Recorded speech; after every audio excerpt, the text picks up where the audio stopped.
حي على الفلاح.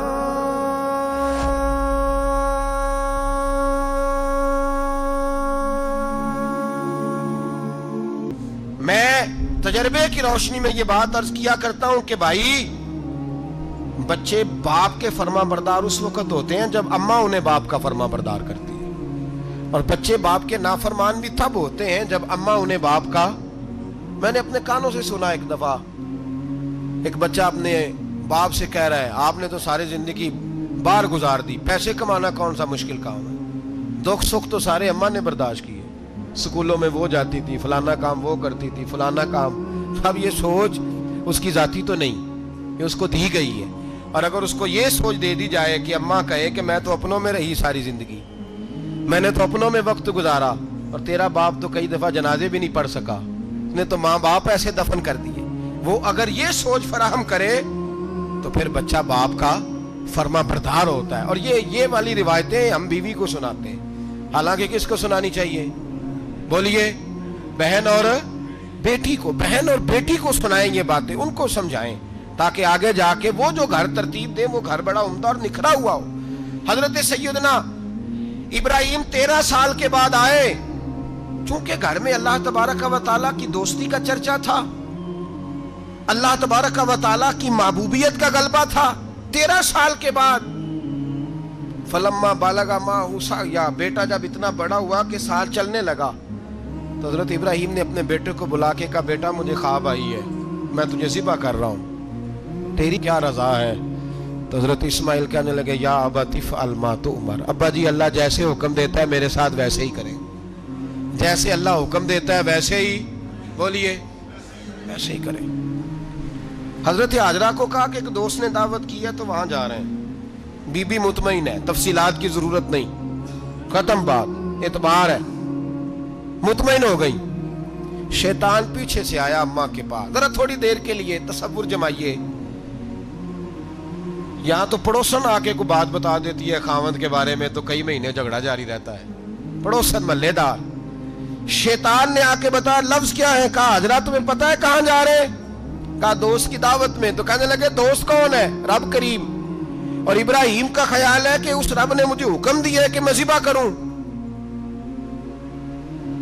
تو حضرت حاجرہ کہنے لگی کبھی باپ بھی بیٹے ذبح کرتے ہیں؟ شیطان کہنے لگا ان کا خیال ہے کہ ان کے رب نے حکم دیا ہے.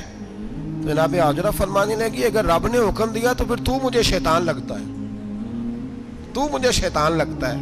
کہا کیا مطلب؟ فرمانے لگی اگر رب کریم کا حکم ہے تو میرے پاس ایک اسماعیل ہے، اگر 1000 بھی ہوتے میں سارے اللہ کے راستے میں پیش کر دیتا، دے دیتی. مالک کا ہی تو ہے سارا کچھ، اسی کا ہے، اس میں لیت اللہ کی کیا گنجائش؟ حضرت سیدنا ابراہیم علیہ السلام نے بیٹے کے حلق پہ چھری رکھ بھی دی اور چھری چلا بھی دی، رکھ بھی دی. اور وہ تو اللہ کریم نے فرمایا یا ابراہیم قد صدقت الرؤیا، ابراہیم تو نے خواب سچا کر دکھایا، وہ قیامت تک تیرا نام رہے گا. حضرت ابراہیم نے وطن بھی دیا، جان بھی دی، بیٹا بھی. اللہ کریم نے دمبے دیے، فرمایا یہ فدیہ ہے. اب یہ قربانی قیامت تک حضرت ابراہیم کے طریقے کے مطابق جاری ہے. حضرت ابراہیم بہت بڑے مہمان نواز تھے، بہت بڑے. آپ جب مصر میں قیام تھا تو بڑے بڑے لمبے چوڑے لنگر پکتے تھے، لوگ آیا جایا کرتے تھے، بڑا تفصیل کے ساتھ کھانا ہوتا تھا. مہمان نوازی آپ کی خاص صفت مبارکہ ہے. ہمارے ہاں بھی مہمان نوازی ہوتی ہے امیروں کی، بلکہ اب تو مہمان نوازی اس طرح کی ہے کہ کل تیری میرے پاس دعوت ہے اور پرسوں میری تیرے پاس ہے. وہی امیروں میں وہ چکر رہتا ہے، پارٹیاں دوست ایک دوسرے کو ڈالتے ہیں، تیری طرف پارٹی تیری طرف. اور اسی انداز میں اب یہ عید آئے گی نا، ٹکا پارٹیاں ہوں گی جگہ جگہ، اور لوگ سوال پوچھنے لگے ابھی سے، کہتے ہیں قربانی کا کتنا گوشت گھر رکھنا جائز ہے؟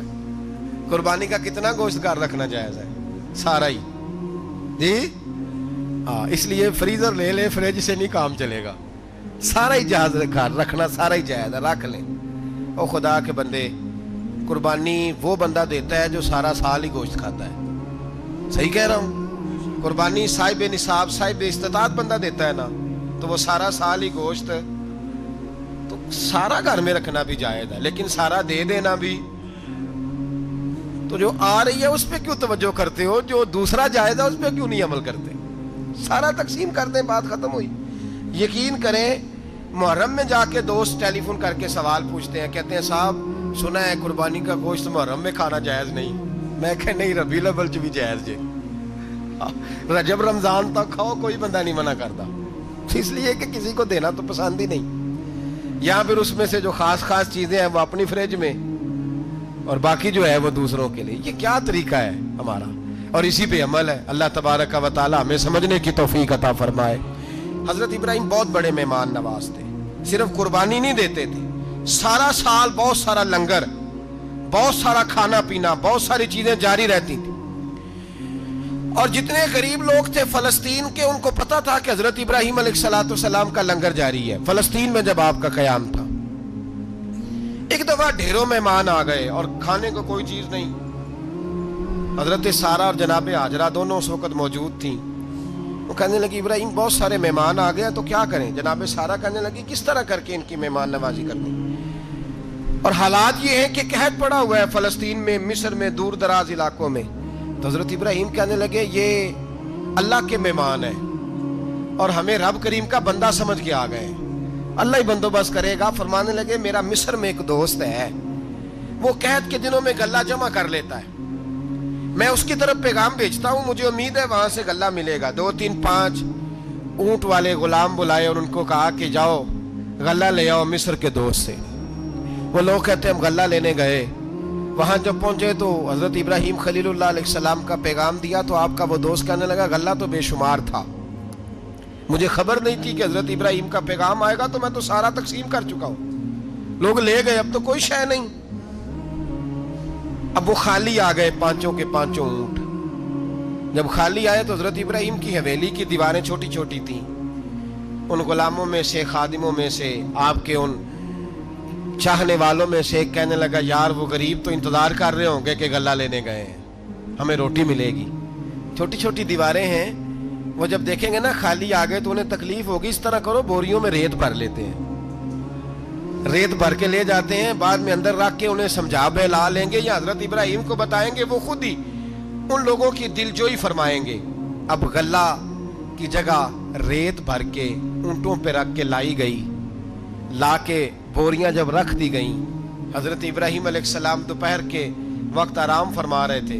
بی بی سارہ اٹھی, کہتی ہیں جب میں نے دیکھا نا کہ بوریاں پہنچ گئی ہیں تو گئی, غلام کو ساتھ لیا اور اس کو جب کھولا نا تو کہتی اتنی حسین گندم میں نے پہلے کبھی دیکھی نہیں تھی, اتنا پیارا دانہ میں نے کبھی ملاحظہ ہی نہیں کیا تھا. فرماتی ہیں جب اس کو پیس کر چکی میں روٹیاں پکائیں تو خوشبو دور دور تک پھیل گئی, اعلیٰ غذا بنی.